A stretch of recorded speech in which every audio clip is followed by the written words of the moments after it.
we're back. Back again. Guess who's back? I don't know that song. Don't make me sing that song. Yeah, sure. That song. Hey, what we're doing today? Probably talking about movies because that's all we do. Oh, yeah. By the way, who are that's you? Our thing. I believe I'm Matt. I'm Matt. And together we are? No. Matt Man. Oh, I was going to say men. Just men. But that's not the name of the show. The show is just called Men. The show's called Matt Men. Oh, I see. Okay. What is wrong with you, Matt? Well, do we have time? Is it going to be that kind of podcast? Getting deep into Matt? Nope. Don't. Okay. Yeah, we can't do that when my kid's here. What? We have anything specific we're going to talk about today? Just movies? Lots of stuff. Yep. Good stuff, bad stuff. Are we going to talk about Netflix? I think we have to do it every time now because that just seems the audience expects it. Well, not just that, and we like talking about it, but also every time we say, "Oh, we're not going to talk about it," guess what? They do something that, or someone does something to them, right? That completely upsets the industry because that's how things go now. That seems to be a week-to-week kind of situation with Netflix. I'm going to try to do my microphone the way you do. There you go. Oh yeah, I like that. Both kissing the mics. There we go. So so movies. We're going to talk about them. We're going to dissect them. We're going to remember some things, and then we're going to go home. Well, I'm not that. Is that what we're going to do? I think so. Yes, I can confirm that. I was planning on sleeping in the studio. Well, we can have a marathon podcast. I don't think anybody's going to listen to it. We can do it. I think once we get people going with this new special thing we're doing in September, yes, I think people would actually want to see that. Oh, that's not bad. Let me give you a reference to something that has nothing to do with movies, but I'm going to tell you about a long night. One time, this lady named Courtney Love had a 24 hours at MTV where she moved in there. She got naked. She did a lot of drugs, and Strokes came in. It was a great night for everybody. That happened? It was a real thing. Look on the internet. Oh, because if it's on the internet, it has to be true. I watched it. It's also in the new book about the Strokes, too. Oh, okay. There's other New York bands involved. But anyways, that's not what we're talking about today. Yeah, should we get back to the show? Should we start now? Let's start. Uno, dos.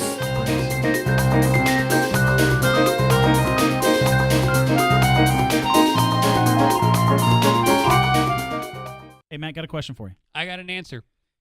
Do you use Netflix? I'm sorry, it's every 11 straight episodes of, yes. Hey, what about Netflix? Netflix is a thing that I have and I pay for. Okay, so what's going on with Netflix today? Today, this week, we shall talk about Disney pulling their movies from Netflix. Not just their movies. Everything.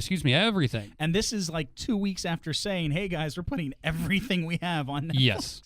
This seems to be the new way that everybody's going to do things. They're all going to compartmentalize and do their own app or streaming service. And then we're going to be back to the beginning where everybody just wants cable again. Okay, so let's go into this. They're not just taking their stuff off of Netflix. What are they doing? They are starting their own thing. By 2020. With ESPN for the sports. So it's going to be Disney and sports. I didn't hear about the ESPN part. Yes, ESPN is supposed to build their own thing. Oh, that's to save ESPN. Sure, if it can be saved. Because, jeez. It has fallen off a cliff. And it makes sense that they're doing it by 2020, not just for the infrastructure, because if they're announcing it now, they've been working on it for a while. Right. It's to capitalize on the fact that by then, well, it comes out in 2019. Fast and Furious 8. Star Wars Episode 9, the final chapter of that. You might not care, but you know who else does? Everybody. And putting that on along with Frozen 2 and all of their other movies. And Fast and Furious 9. They don't have Fast and Furious. That's Universal. I don't care. I'm still going to talk about it. Get your shit right. Dadgummit all. It is ridiculous. I am kind of getting to the point where I'm not paying for another thing. Yeah, it's overkill. How many subscriptions do you have? I've got Netflix, Hulu. I may or may not still HBO and Showtime, and then Amazon. Okay, Amazon, Netflix, Hulu, Sling, which alone is $25. HBO, usually when Silicon Valley I got you. is on. And then Amazon Prime, CISO.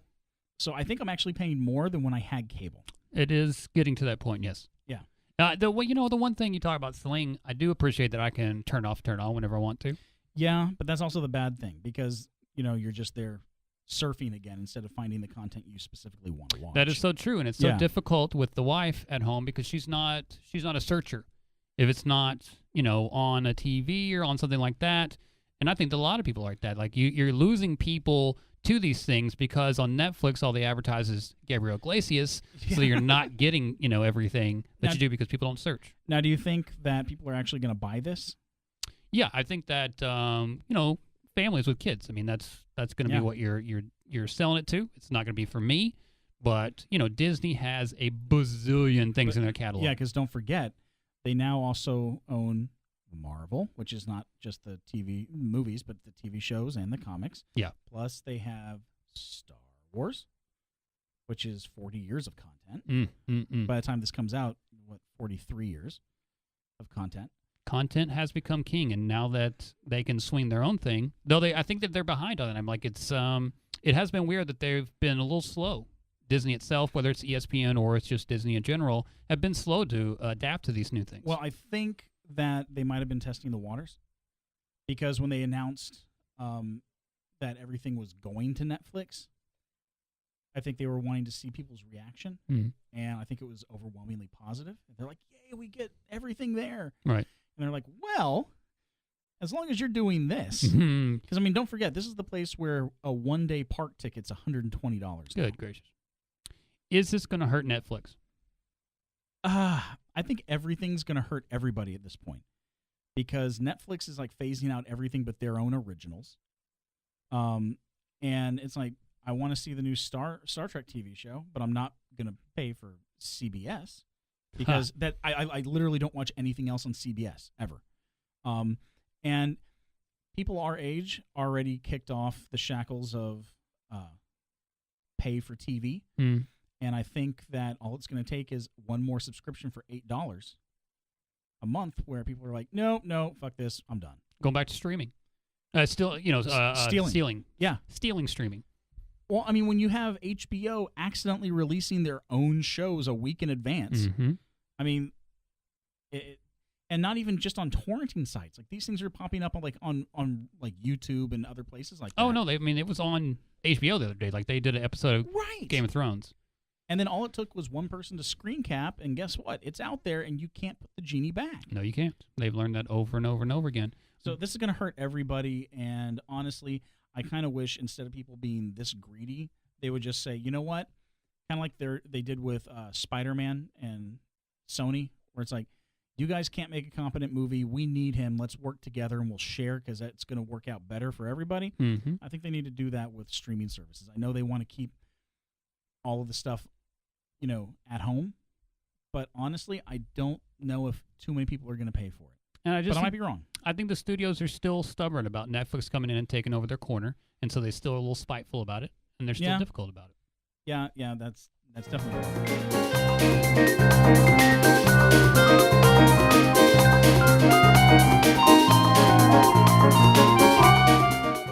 Matt, let me ask you a question.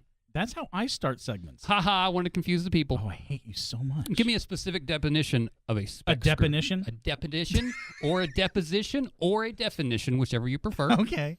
Of a spec script. A spec script. A spec script is what you write. Yes. That no one has asked you to write. Kind of like Star Trek: The Next Generation and Star Trek Voyager and Star Trek Deep Space Nine. They used to have an open door policy for scripts where they would take in scripts from anybody and they would consider them. A lot of people don't do that because legally it can get you into a lot of trouble. Sure. But basically, let's say I wanted to reboot something that nobody remembers. Like, how about I want to do a movie version of The Fall Guy?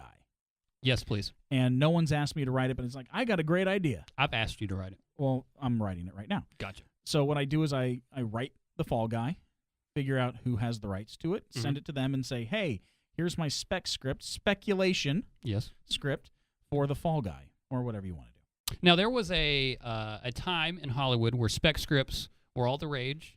There was millions of dollars being thrown at writers. Oh, man. Yeah, that was kind of like the salad days of the sitcoms in the 80s.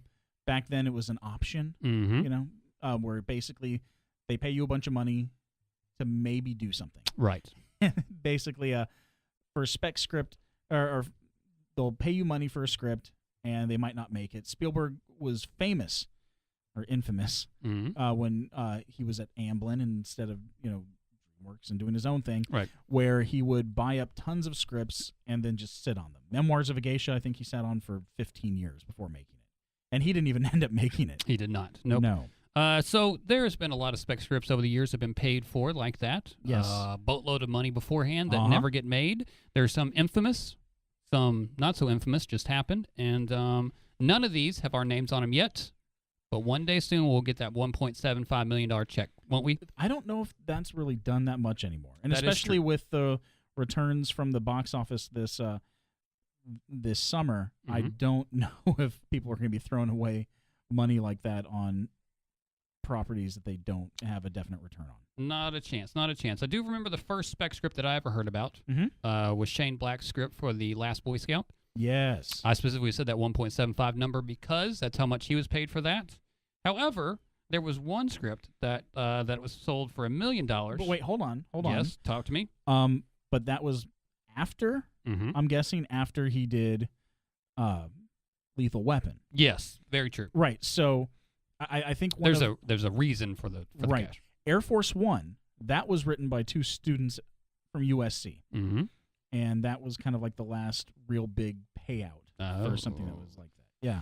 I gotcha. Now, the spec scripts are always fascinating to me because back in the day, at least I don't know if they do this much anymore, but when they did it, there was obviously novelty with it. So people could see it and go, oh, hey, I'll remember it because of this. For example, this script that I was talking about was called The Ticking Man. Yeah. They sent out clocks to all the executives before the script went out. Now, first of all, you couldn't do that nowadays. No, definitely not. There would be everybody would be evacuated. Right. But at the time, it was a cute little thing to be able to remember the script by. Wait, so if I wrote a script, a spec script about Pablo Escobar, I shouldn't send it out with bags of white powder.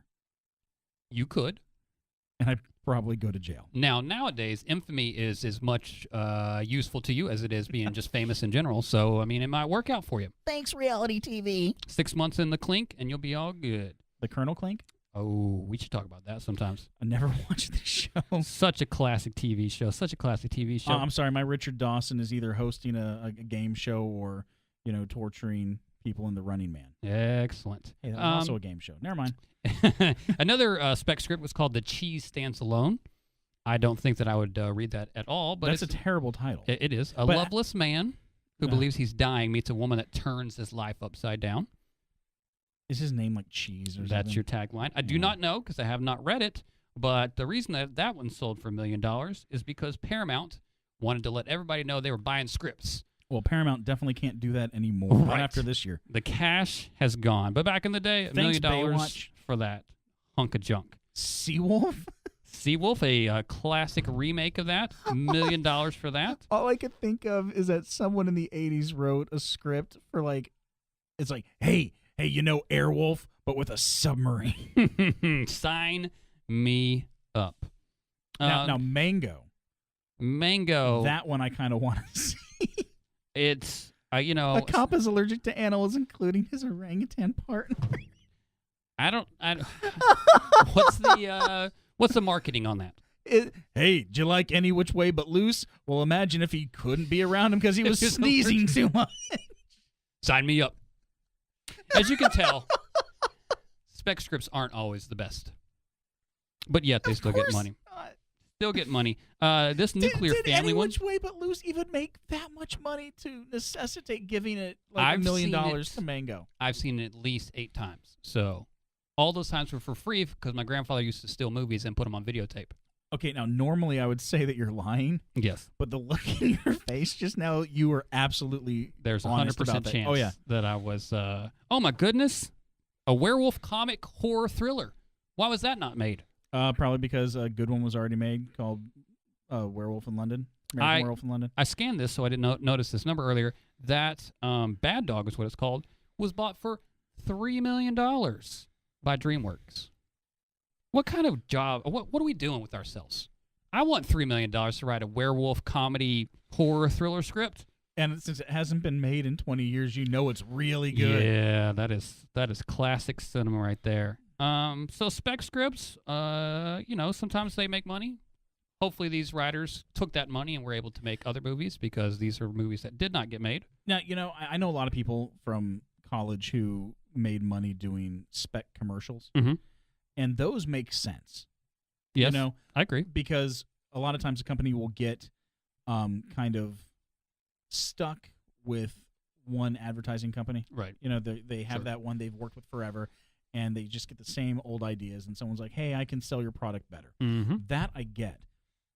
But sending a spec script to a big company like Paramount, Mm-hmm. it just seems like such a waste of time, usually. Yes.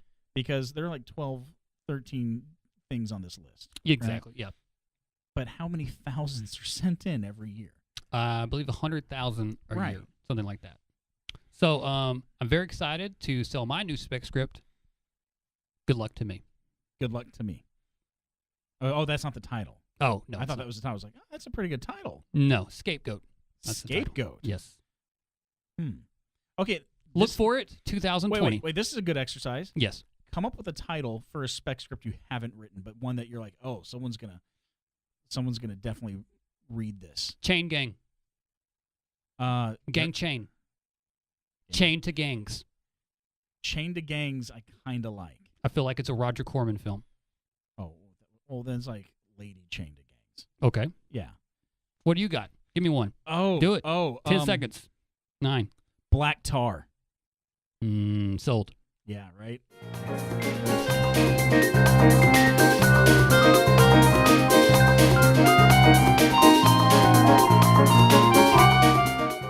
Hey, Matt, Yes, Matt. got a question. I've already forgot what we're talking about, so ask me a question. Da da da da da. Are you loving it? Yes. You know what I'm talking about? The Founder, Matt. Oh yeah, The Founder. What's The Founder about? That little movie is about the beginnings of a little place called McDonald's The Golden Arches. and the man Mickey D's. who may or may not have stole it from the guys who thought of it. Oh, he totally stole it. Yeah, you know what the funny thing is? I saw not a documentary, but CNN or MSNBC. They'll do right before Catch a Predator. Yeah. They'll do like corporate history, little mini docs. Right. And I saw that, so I kind of knew the story. But man, I was not ready for how this movie could take me for rooting for somebody to 10 minutes later going, oh, this asshole needs to go.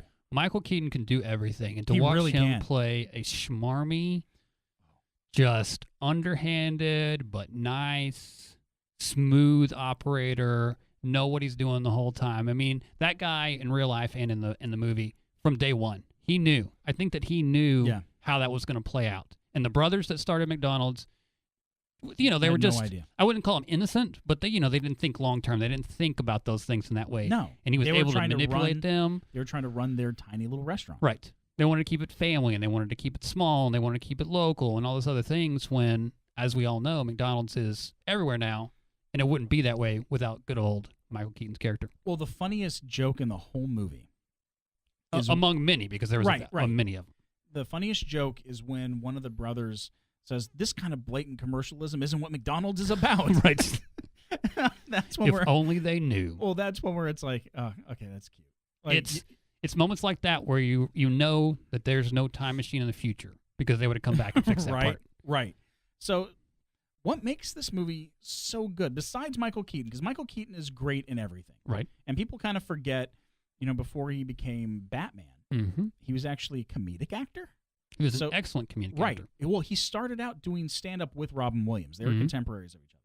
So he knows how to be funny. And then he got into drama for like 20 years. Right. And people are letting him be funny again, but now in a dramatic way. So, yeah, he's great. He's always great. But what else about this movie is good, besides the casting, which is spot on? I was going to say Ron Swanson, the Zodiac Killer. I've already forgot who Laura else. Dern. Laura Dern, yes. Patrick Wilson. Is that his name? Yeah. Yes, Patrick Wilson, which is Small everything. small part, but incredible.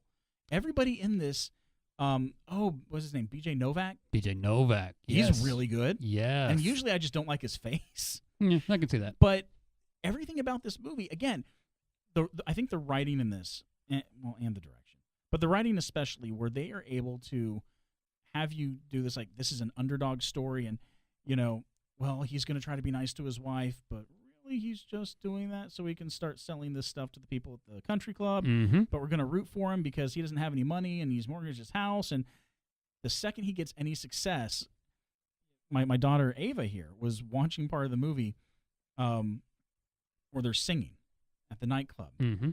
And she says, wait, that's not his wife. Nope. She goes, oh, he's going to cheat on her. Mm-hmm. It's like, yeah, probably. We don't see it, right? Which is nice. And we don't get too much into his personal life because it's not about that, but you get enough to know happened. what You know kind what of human being he is, yeah.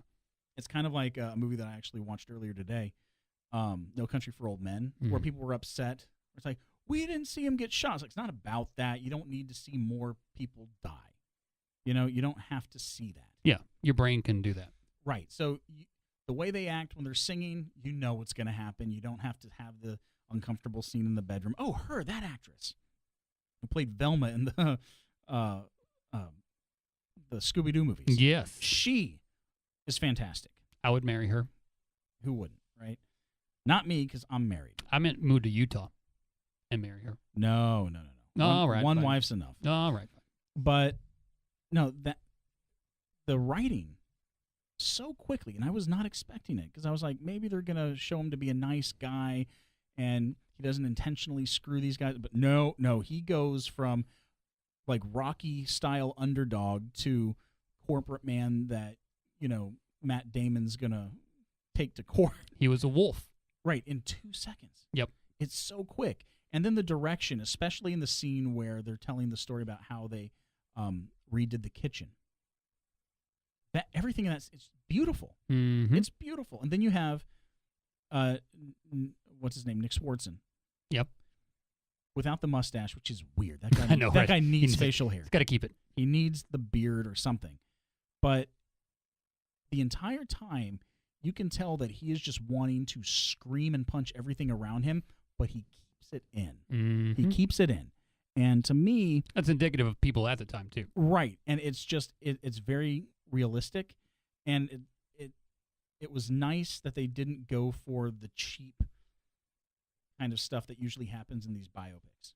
Now, let me ask you, why was this movie released in January of this year? Man, I don't even know.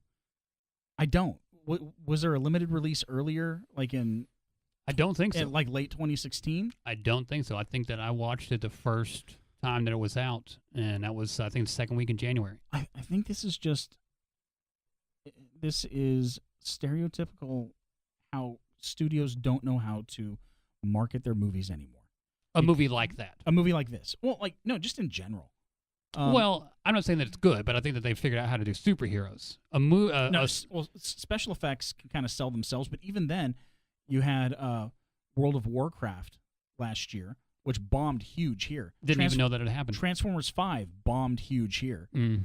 The Emoji Movie felt like it came out in March because of how they were marketing it, but it just came out like a week ago. Right. So I think they're even scrambling right now. But yeah, when it comes to, hey, we have a couple of stars that and it's just a really good movie, I don't think they know how to market it. And dumping it in January is weird, especially when this is something that could actually get people a couple of Oscar nominations. Absolutely could have. And maybe actually get Michael Keaton an Oscar win, because he's needed one since Beetlejuice. I'm very honest about that. I agree. He's completely. needed one since Beetlejuice. But I think it's odd that they would dump it here and not at least save it for the festival circuit or something. Right. And, you watch it on Netflix, that's great, but, you have to, hunt for it. And that should not be something that you have to hunt for. That should have been advertised. It should have been on the front page. That should have been... And don't get me wrong, this isn't like Citizen Kane. This isn't going to change Thank your goodness. life.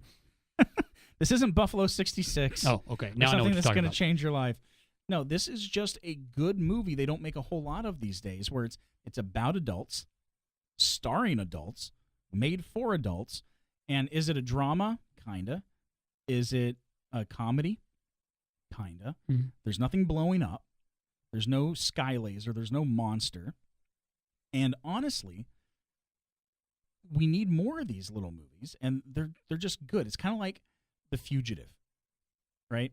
The Fugitive is a movie that's not showy. I'm going to guess you're talking about the Harrison Ford version. Yes. Okay. Yes. It's not a showy film, but it doesn't do anything wrong. Like, there's nothing wrong with it. It is a solid B+, A- of a movie, and this is right in there. Like, if I was giving it a score, it would be a 90 or a 91. Mm-hmm. And honestly, again, it's one I'm going to watch probably a couple more times, and I'm going to recommend it to everybody.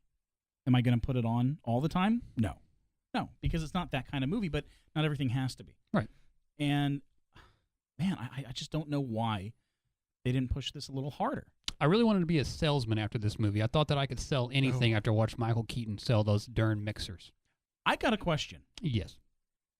Do you think the reason this movie wasn't pushed harder and was maybe like almost intentionally grounded was because McDonald's didn't want this to get seen? Wouldn't be surprised at all. Like, I know that's real conspiracy stuff, but they put a lot of money into movies for advertising. Yes, a they lot. do. Yes. And to have, you know, if this is coming out of New Line or somewhere, like a tiny little subsidiary, well, it's like, well, we don't want to upset, you know, the mouse. The corporate overlords. Exactly. Yes, I completely believe. I completely believe that. That just kind of hit me. Yeah, I think that might be it. Now because you've made me sad. There's no other reason why they wouldn't wait until at least the fall for this. There's nobody in that movie reason. that wasn't spectacular. Right.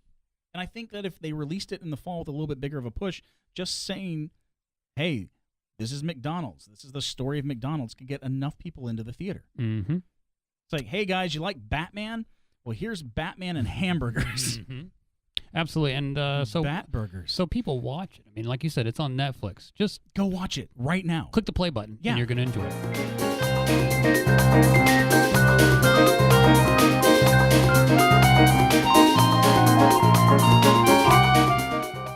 People love a good controversy. Oh, don't they? They love to complain. And that's why people in 2017 this offends me. Are complaining about something that hasn't even been written yet. Of course. A new show on HBO called Confederate, which is based off a book, which is based off the idea of what if the Confederate people won the war. Everyone knows that the Union won the war. Well, my book presupposes it. Right. First of all, has just one person that's complained, read the book? Probably not. No, not at all. They probably even haven't read the article about what it's about. It's exactly. They're making no, we can't do this. You can't change history like that. Even though a year and a half ago, they put out that, I think it was a Stephen King show. Well, I had to go to Nixon. Oh, no, the Castle show. That's that Germany won the war. Or the Nazis won the war. You know what? I was about to say, well, that's because nobody likes Nazis. But Wrong obviously America. It's not true anymore. Wrong America, you're in, sir. It feels like we're in like one of those alternate realities where it's like, I actually took a picture of this is a little off subject, but I actually took a picture of my TV because I saw the news where they were showing people, you know, at the Charlottesville rally holding torches, and the lower third says, U.S. President defends neo-Nazis. And I'm like, no. That's where we are. This is where we are now. And that's why this show's probably not going to get made.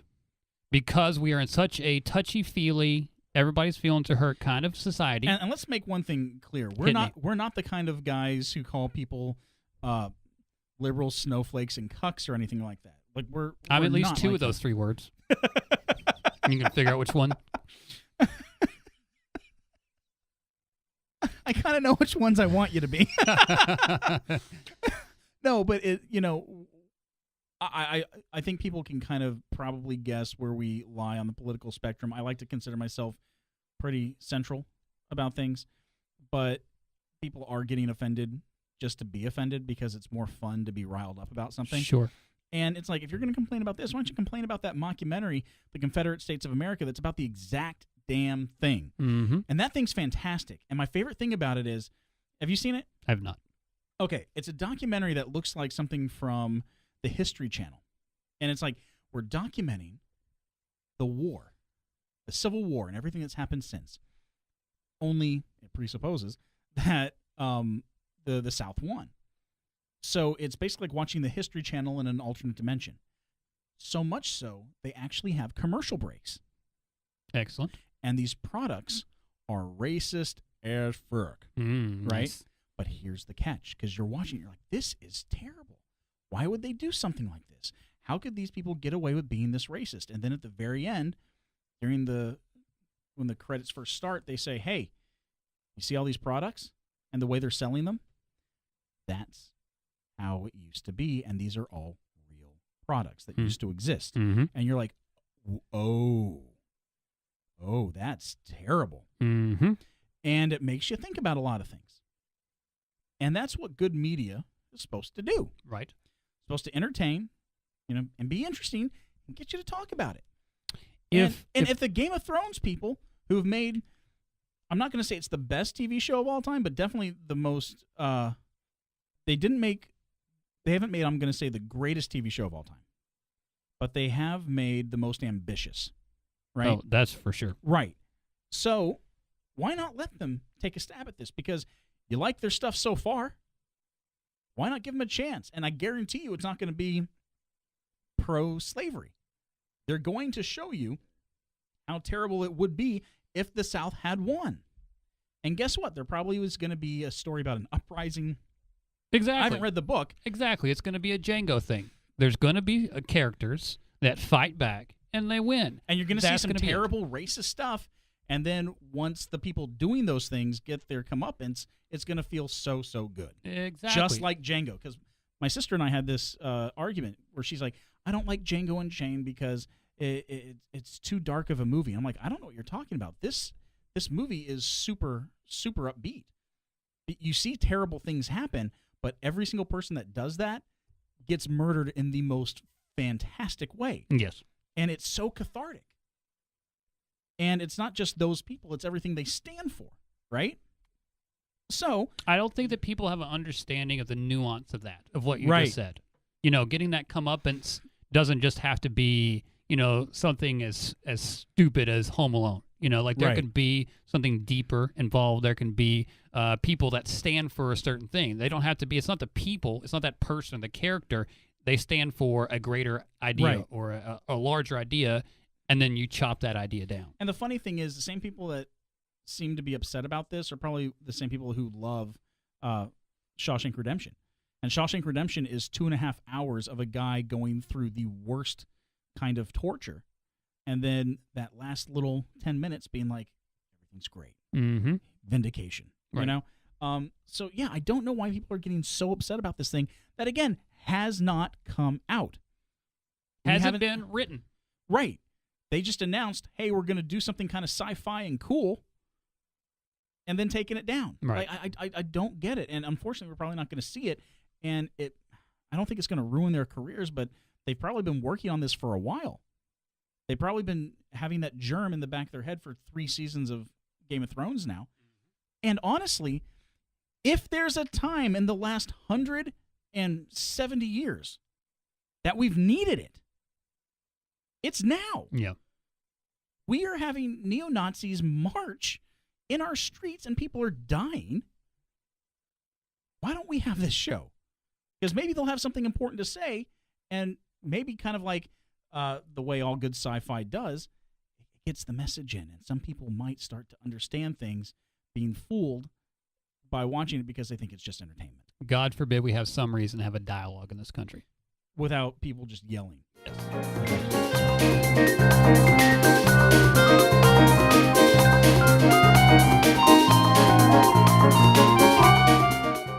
Is there a greater moment in the history of cinema than frogs falling out of the sky? Yeah, but man, that was up there. That was up there when I first saw it in the theater. Opening night, I was 17. Yes. Impressionable young film student. Mm-hmm. And like already thinking the movie was fantastic, and then Phil Parma, the character Phil Parma, yes, his reaction, Frank, there are frogs falling from the sky, where it's just like, yeah, about makes sense. Now let's start back at the beginning. We're talking about a little film, Magnolia, a little film called 1999. Magnolia. Paul One Thomas Anderson. of my favorite covers of a movie ever. Also, the youngest person to ever have a final cut on a film. Let's go back. Let me ask you a question. We're going to start with this, and we'll work our way from there. I know you saw it in the theater. What was the first time you watched it home? What format did you watch it on? At home? Yes. DVD. Oh, I watched it on videotape, and let me take people back a little bit. This movie is so long on videotape that you had to get 2 videotapes to watch it. No, I had already made the jump to DVD at this point, and I was really looking forward to it because I was a huge, and still am, huge fan of Boogie Nights, and his Boogie Nights DVD is probably the best DVD I've ever seen, and I knew Magnolia was going to be great. Has a movie ever started with a story like Magnolia started with? No. Actually, I think the first, we have it in the rundown here as the first 15, but honestly, I think it's like the first 13 minutes of that movie blew my mind, and they're basically perfect, I think. Before Snopes, before Wikipedia, before I could look up anything, I had to know if this story was real. And the funny thing is, like, and just taking a look at it from a technical standpoint, he shot it on old hand crank, like Path cameras, and it didn't look like anything that I'd seen before because he was using old cameras, but with his camera technique. So you had these quick dollies and whip pans and stuff on 100-year-old equipment. Yeah. And it's like, this is nutty. And then you had Ricky Jay's awesome voice. Goodness, so there's good. There's the story of the hanging of 3 men. Like, Greenberry Hill. Thomas Green, Stanley Berry. Yeah. And that's awesome. And then it goes into the rest of the prologue, which I can't even describe the amount of energy. Because you basically have 3 prologues. You have the old-timey camera stuff. Yep. And then you have the story of Sidney Behringer throwing himself off the building.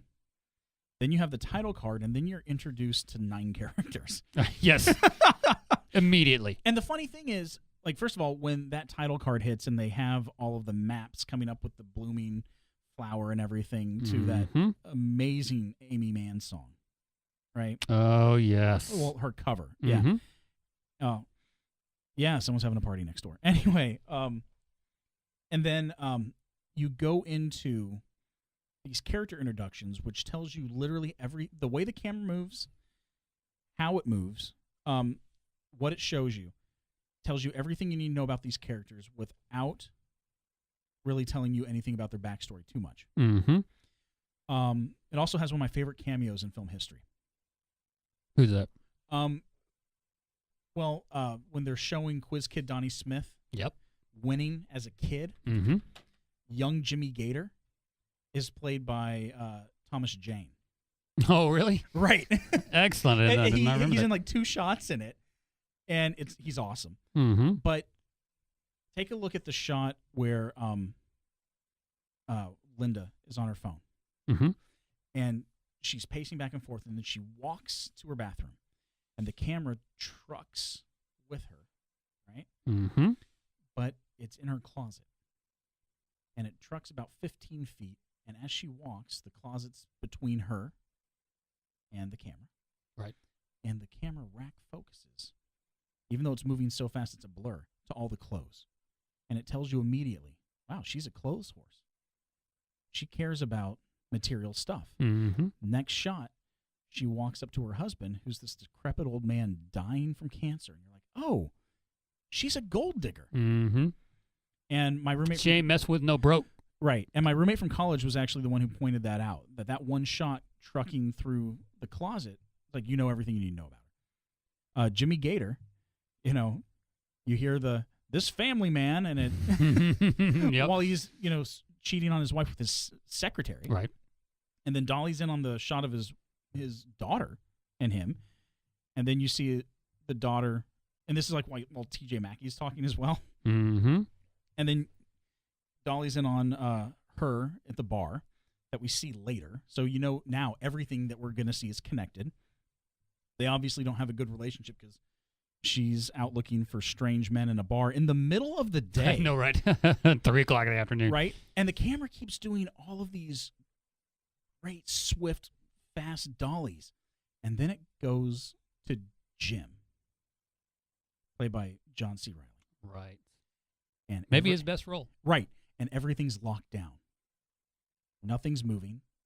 and he's in this crappy apartment in North Hollywood, and he's sitting, that apartment is just North Hollywood. It is the perfect North Hollywood apartment, and he's sitting there watching the Today Show, not saying anything with his tiny little cup of coffee, and then Matt Lauer says something, and he laughs to himself like a little chuckle, and you're like, oh, this guy's kind of lame. Right. Like he's just like, he's so milquetoast. And then it cuts to him finishing up his prayer and then getting ready to go out on the beat, you know? And you're like, "Oh, he's a cop. He's very by the numbers. And you know everything you need to know about him." Yep. And it's just that opening tells you more than a lot of movies get through in 2 hours. And it does it in 13 minutes. And then it says, okay, we've got the next 3 hours together. Yeah, we do. It's basically the equivalent of like every sword and sorcery movie from the 80s where it's like, at the dawn of time, they came and they fought, blah, blah, blah, right? Mm-hmm. Like, where it's like, we're going to get through the exposition now and then we're going to have fun. I want to make sure that people know this because it's such a good music with the film thing. It was Amy Mann's Wise Up was the name of the song. No, that's later on. One is the loneliest numbers at the beginning. Oh, Wise Up is what they sing at the end. Yes, excuse me. Yes, you are so correct. I wanted to make sure that we got Thank that you. down, and then I messed everybody I up. That's appreciate my fault. No problem. I know more about this movie than I should. Funny thing is, I actually used to live like right around the corner from that bar. Oh, nice. Because you can actually see the corner that I used to like. That I lived a block away from in the movie right before the frogs start falling. Because I lived on Magnolia. Oh, okay. Yeah, North Hollywood. Which was kind of cool because that was like by the time I moved there, it was already a favorite movie of mine. Right. But no, I don't even know what to say. Like that movie, I saw it at the right time because I went to go see it with my friends Luke, John, Luke, John, Mark, and Aaron. So it was Matthew, Mark, Luke, Aaron, and John. Nice. Yeah, we're like half the apostles, right? If only our friend Judas could have made it out. Next time. Yeah. Well, he's got problems of his own. No, so we went to go see it, and we were the youngest people in the theater by like 30 years because we were all like 17, 18. Mm-hmm. And I remember thinking, oh my God, movies can do this? Well, my other friends were out seeing like Can't Hardly Wait and Scream 2. Both classics. Right. I'm watching Magnolia and going, this is amazing. I'm about to go to film school, and like it affected me in a way that I'm just now starting to get over a little bit. Compare it a little bit to what some people consider the best opening in a film history, Double Indemnity. Did I say that right? Indemnity? You know what I'm talking about. Yeah, I don't think I've ever seen the opening. That opening is they're going down to Mexico, and it's in the car, and the car ends up blowing up, and it's just all that movement and that kind of stuff. Okay. Oh, no, yeah. I definitely have seen that.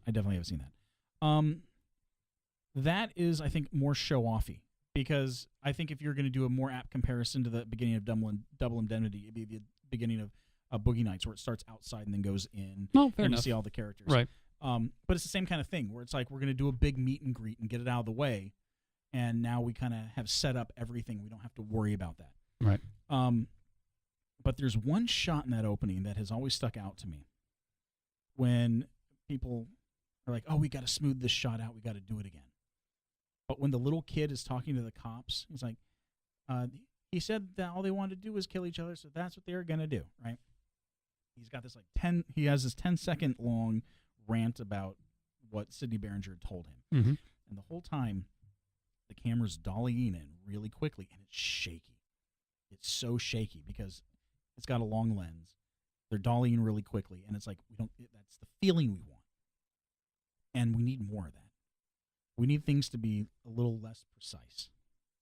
And it's a movie that I wish he would make more of, but he's grown so much. Because, I mean, after that, he did Punch Drunk Love, and then went from that, he didn't make anything for a while and came back with There Will Be Blood, then The Master, and then he went from that to Inherent Vice. Like, this guy is changing with every film.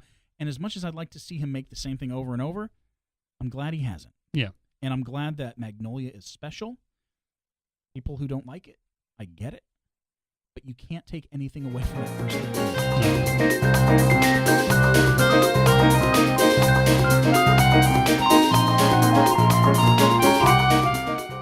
Some things have so much promise, and then they collapse and die on us. Are you talking about me and my career?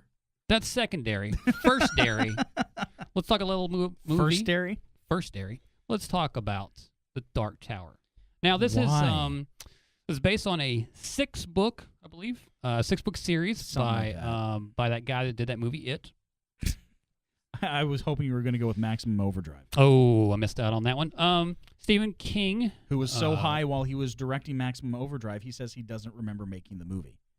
That's how much cocaine. That's a lot smart. of cocaine. Maybe he's just indicating that he doesn't want to remember it. Maybe he just blocked it out of his mind. Well, if you had to work with Emilio Estevez. No kidding. And he may block out The Dark Tower from his mind as well. Right. Because for all the hype and all the dreams and all the 83,000 pages of a book, right, approximately, an hour-and-a-half movie. Got a question for you, though. Hit me. Okay, so The Shining, yes, even though it wasn't really loved when the movie came out, that is true, is now considered to be one of the greatest horror films of all time. Yes. Still like his 5th best film, but yes. Right. And Kubrick's film, not right. Stephen King. And Stephen King hated it. Yes. He absolutely hated it. I recall that. Right. Now, do you think he's going to really like The Dark Tower? No. Well, thanks for taking the wind out of the sails on that. There you joke. go. You ask questions, I give answers. Thanks, Matt. Sorry about that. I don't think so, and I'll tell you why. Because it was a freaking 8,000-page book, and they made it into one movie. Why would they do that? Also... Well, I'll tell you why. It was supposed to be an HBO series, and this thing has been in development hell for like 20 years. That is true. Forever. Yes. And I think finally it's kind of like what happened with Watchmen. Remember the Zack Snyder film? Or forever it's like, no one can make this movie. It's unfilmable. And they finally make it, and... And it was unfilmable.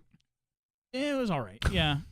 But I think with Dark Tower, it was just stuck for so long that when they finally got something together, they're like, okay, do it. Push it through. We bought this so long ago, I need to get my money back. Kind of like, did you ever see the movie Solar Babies? I've missed that one, apparently. Okay, that was produced by Mel Brooks. Mm-hmm. And he thought that was going to be like the new Star Wars. And he mortgaged his house. He spent every dime he had. Woo. This is back in the 80s, early 80s. And he just broke even a couple years ago. Good gracious. So I think that's kind of what happened with Dark Tower. It's like 90 minutes. We don't care. Get something out there so we can push this crap to DVD and Blu-ray and streaming and video on demand, and we can make a nickel back. Before the movie even hit theaters, right? Classic. Before they even hit the theaters, they've already decided that they're going to make a TV show out of it.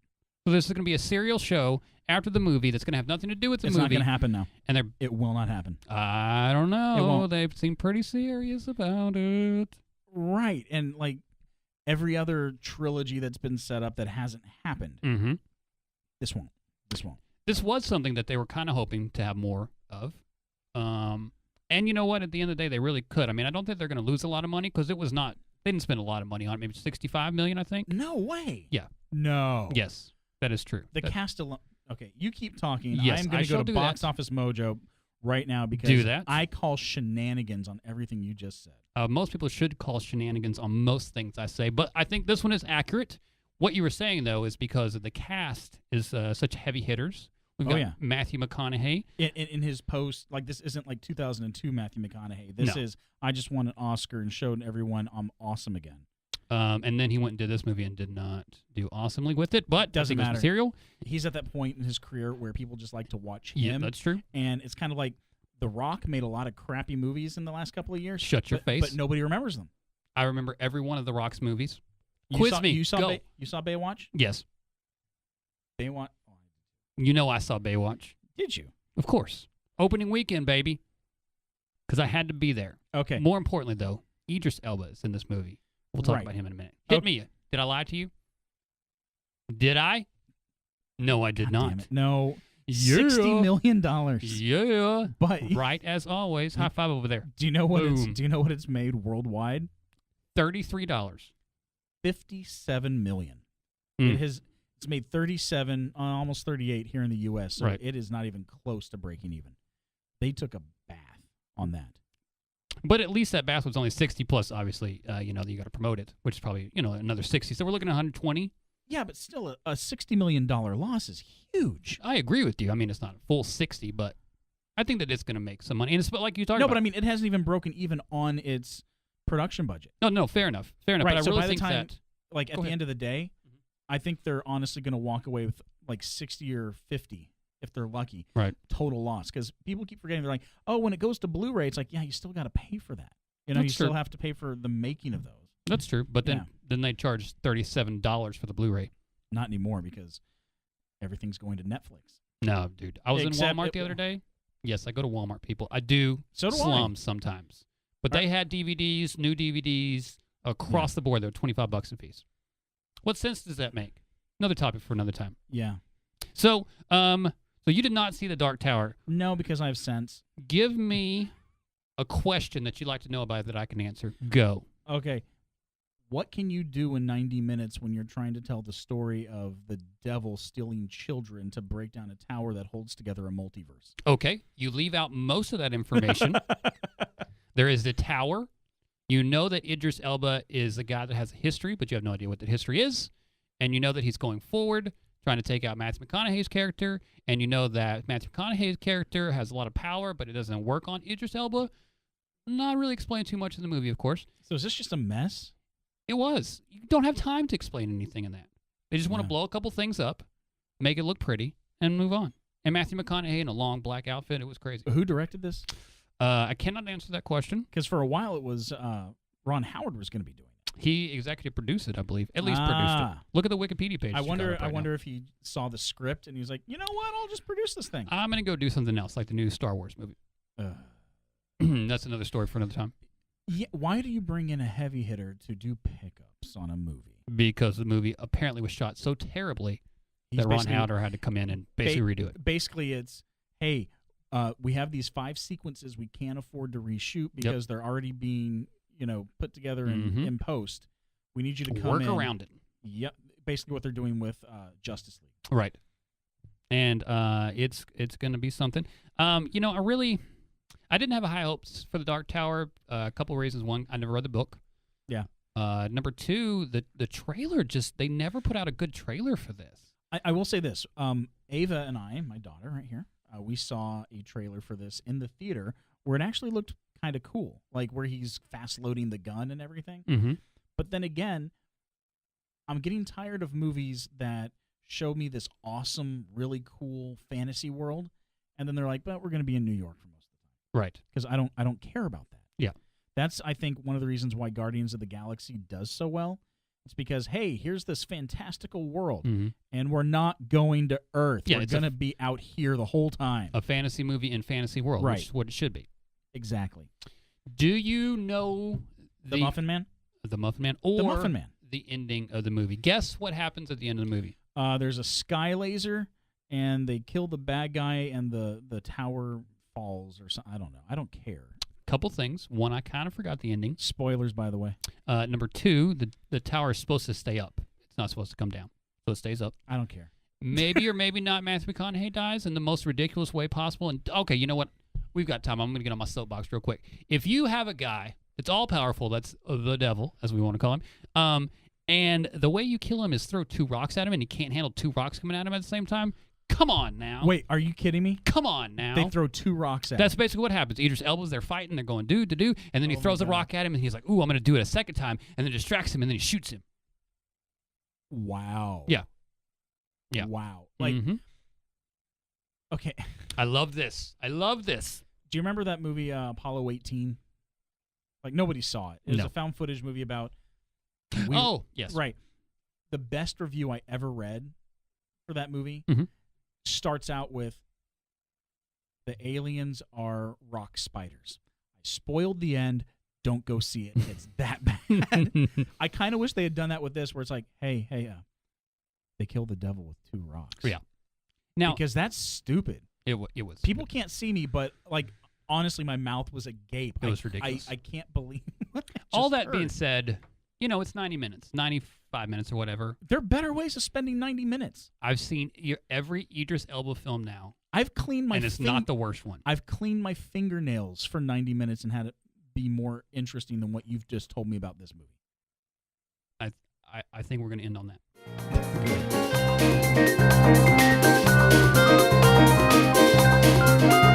Good. Yes, sir. Got a question for you. Talk to me. What is your favorite Steven Soderbergh film? Schizophrenic. Really? Yes. Why? Because I think that shows a uniqueness as an independent filmmaker that he always has been. I think that's his base right there. So anytime he goes back to things, that's where he's always working from. Whether it be Contagion, which would be my second favorite Steven Soderbergh film, or even some of his normal films, Limey and that kind of stuff. Normal. Normal for Soderbergh. Right. Oh, you know what? Let me give a third one, and then I'll let you jump in here anytime that you want to. That movie with Matt Damon, that he was the business guy, and then they did the corn fixing, and there was some Japanese people involved. The Informant. Yes. Yeah. You know what? I could just list a bunch of them. You go. My favorite is the one of his that didn't even get a theatrical release. Mm-hmm. I have seen Behind the Candelabra. Yes. Probably a dozen times. So good. It is, first of all, one of the best shot movies I've ever seen. Agreed. And it is it's phenomenal. Yes. I really can't think of another way of describing it. It is so good on every conceivable level. Yes. Now, I will say I'm not a fan of a lot of his work. He's very hit and miss for me, but I don't think he's bad. Mm-hmm. I'm not going to say that they're bad movies. They're just not for me. I think Traffic was a little overblown at the time. Yes. But I'm not going to say it's a terrible film, but I do think people read a little too much into it. Yes. Like, remember the scene where the girl, Michael Douglas's daughter, is strung out, and she's at her dealer's house, and he's on top, right? Yep. Todd Boyd, one of my professors for race, class, and gender in American cinema, was talking about how that scene represented how white America viewed the black man. And that's why he's off in the side of the frame, out of focus. And all I could think of was, no, that's her point of view, and it's showing you how high she is, that this guy's doing whatever he wants, and she doesn't care. Yeah, she has no. Right. So I think sometimes people have read a little too far into it, and I think they pushed the color correction a little too far, the color timing. It was, there's such an extensive change on certain things. When you go to Benicio del Toro, and especially if you watch it in a bad copy, don't even start about that. But as normal of a movie as it is, Ocean's 11, his version of Ocean's 11, feels the most like a classic 1963 Hollywood film. Mm-hmm. That should be technically post-classical, or modernist. That's modernist. As long as it's not French New Wave, right? That we've ever had. Like, it's such a fun, upbeat movie. There's nothing wrong with it. And ever since I first saw it, there's a shot where Andy Garcia presses the up button on an elevator, and he does it with almost like by punching it, right? But it's not a hard punch. It's just with, instead of using his fingers, he uses like the flat part of his knuckles, right? Ever since seeing that, that's how I do it now, and I don't know why. I just thought it was the funniest, weirdest little quirk, and everything about that movie is fantastic. Every time I'm in an elevator, just do it how Beyonce's sister does it. I just punch somebody. Sorry, couldn't. That's not too soon. Cool. Too soon. Yeah, but he retired for a while. Soderbergh. Yes. Not Jay-Z. Oh, yes. And now he's back. Why did he retire, and why is he back? I think what he will say is probably different than what we've heard. Mm-hmm. When you have someone has he won Oscars? Yeah, he's won Oscars. Yes. Yeah. And even he can't get a movie like Behind the Candelabra released because, as they said, it was too gay. Right. Which makes no sense. Nope. I think when you have situations like that, he probably just got tired of the whole thing. And like, hey, I made, a 4-hour 2-part film about Che Guevara, and no one saw it. I think he might have just gotten a little tired and maybe a little creatively burnt out. And it's like, I don't want to play anymore. I'm going to go home. And then, someone came and knocked on his door and was like, hey, I got a Super Nintendo now. Now you want to come play? And he's like, yeah, okay, I'll play again. That is what a lot of directors went through the last 5 years. Oh, yeah. Is in the meantime, before Netflix was throwing out money and now Apple's throwing out money and stuff, it was just kind of I'm a going vast home. wasteland. Yeah. There was not money for medium-grade $30 million films. There just wasn't and he doesn't make big, except for the casts. Right. He doesn't make like big blockbuster kind of movies. Nope. Which is kind of cool because I think he could. Mm-hmm. But no, he likes to shoot his own stuff, which I have to give so much respect for him for being his own cinematographer. That's a hard job. Yeah. on top of the other hard jobs that he's doing. I mean, it's and he was doing it at the time, like Ocean's 11 on film, and he always has a very distinct visual style. So it's, I have to appreciate, even though again I don't necessarily like all of his movies. I'm not going to say that they're bad because they're not. He doesn't make really bad movies. Some I might not care for. Mm-hmm. As we're talking, I completely forgot that after he retired, the thing that brought him back was The Knick. Oh yeah. With the Children of Men guy. Yeah. And that's something I'd never seen before, but just seeing the clips and stuff, you can just tell that a master arter did that. Like like that is somebody that TV or film or anything, like he brings an extra whatever it is to the proceedings that makes it just that much better. Now, what is there a movie of his that you just hate? No, quite honestly, no. I mean, I can go through the list, and I mean, maybe I can nitpick a little bit, but I mean, even a movie like Magic Mike, I really enjoyed. I thought that Magic Mike was really good. It was an interesting film. It was a unique film. It was a different kind of film, and it just works. I just think that it worked really good. There are some things that you go, I don't think I'd watch it again, but I don't think that there's anything on his 41 directorial credits that 41. 41. And he's only been making movies for like 25 years. Yeah. That's crazy. Like I said, Contagion is one that I think is really underrated. I gotta say, I actually bought that in a bundle on iTunes, and I haven't gotten around to watching it, but everyone I know who's seen it is like, oh, you gotta watch it. It's great. It's just such a great thriller because there's no main character. You're just following the disease. So it's like one person, the next person, how that works and how... So it's like Outbreak, but less 90s. Yes, absolutely. It really, really is. Because I don't know if you've seen it in a while, but Outbreak is still great, but it's also like the most so 90s movie I've ever seen. Absolutely. I mean, even a little movie like Bubble, or when he did The Girlfriend Experience. You know what? The Girlfriend Experience was kind of frustrating because I think he could have done more with Sasha Grey, and I don't think it was utilized, like, she was utilized properly, and I don't think they went, and I'm not talking like graphic or anything, I don't think it went as far as it could have going into that world. I think it was a little too much with her character, but it's not like it's a bad movie. I just don't think there's a lot. It seemed like he was playing. He was playing. I don't like The Bubble when he started doing digital and he was trying to do different things. It honestly felt like he saw her in some porns and was like, you know what? Let's do something together. I want to make this person a star. I want to make her the next Tracy Lords. Right. Only, popular. Hey, he got her on Entourage, so that's something. Right. So, yeah, Magic Mike. I went into that movie expecting to absolutely hate every second of it. Yeah. My God, that is a fun movie. Although I'll say, I prefer the second one. I know he didn't direct it, but I prefer the second one because I think that one's a little more insane in how the movie should have been.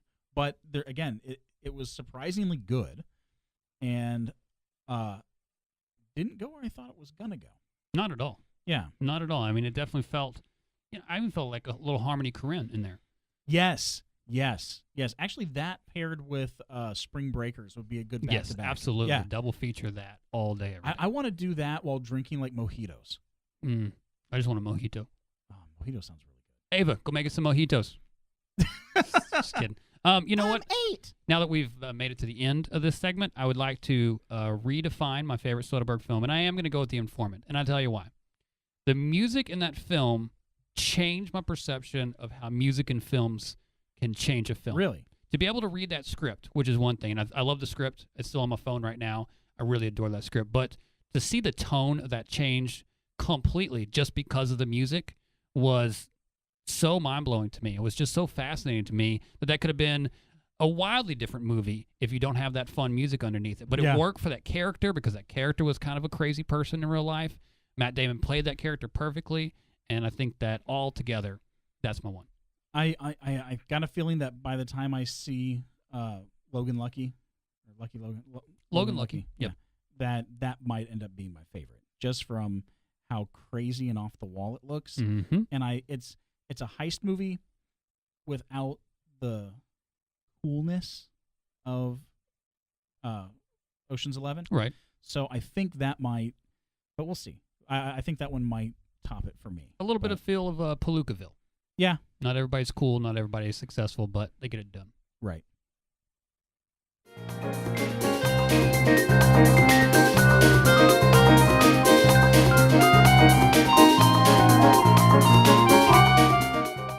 You know, I remember my co-host Matt that used to be with me during this show. Oh, you're still here. What? I didn't realize. I fell asleep. Oh, I thought somebody kidnapped you. Well, I think I might have passed out after, slipping off my soapbox in that last segment. Oh, I got you. I thought that, we were going to be like Taken 4. Liam Neeson was going to have to come save you. But I guess not. Wait. Is there not a Taken 4? I really don't know. Nope, there's 3 of them. Okay. All 3 were good in their own ways. I don't care what anybody says. 2 is the worst. 3 wasn't bad. 3 was a unique movie in the sense that it had nothing to do with the kidnapping. It was this, man trying to exonerate himself. I'll give you that. So that's how we're going to end the. That's how we're going to end the show today. Talk about Taken. Well, no. Yes. You need to suggest something for people to watch, and I'll do the same thing. Okay, I shall do that. Here's what I'm going to suggest for the people today. I'm going to suggest something that I've watched recently that I really enjoyed. Okay. I'm just trying to think of it right now. I'm going to go with, what did I just watch the other day? It was something really good. I've already forgotten. Dark Tower. So, when I can't think of anything to recommend, I'm going to always recommend Buffalo 66. Okay. I'm actually going to recommend a Mexican film that I saw that really messed me up. And usually I don't like artsy-fartsy movies where it seems like it's weird and shocking for weird and shocking's sake. Yes. But this one hooked me. And this one is really good. It's called We Are the Flesh. It came out this year, premiered last year, but it's out this year. And it is a weird, disturbing, disgusting tale where sometimes I didn't even want to look at the screen. But I couldn't stop watching it. And the greatest part, it is 70 minutes. Oh, that sounds like heaven. 74 minutes. That sounds like heaven. It's not like a 90-minute or 2-hour fest where it's like, oh, I don't want to watch any more of this. It just about the time where you're like, I think I'm going to turn this off, the movie ends. And it's great. I love it. Kill the Messenger. That's what I'm going to recommend. Based on a real story, and it's great. Go watch that. I think we have a third person in the studio here today. Yes, we are. Maybe we can get some little a recommendation from the third person. Ava, I want you to come right up to this microphone and give us a movie or TV show that we should all watch. Matilda. Oh, Matilda. Matilda and School of Rock. 2 classics right there. Yeah. Excellent. Okay. I think that's it. Nailed it. The 3 team. Good job. Thanks for coming in today. It was nice having a third person in here so I don't have to stare at your dad all the time. I know, right? Next time we'll talk about Netflix. Probably. Always. Always and forever. Until then. See you. Later. That was a good one.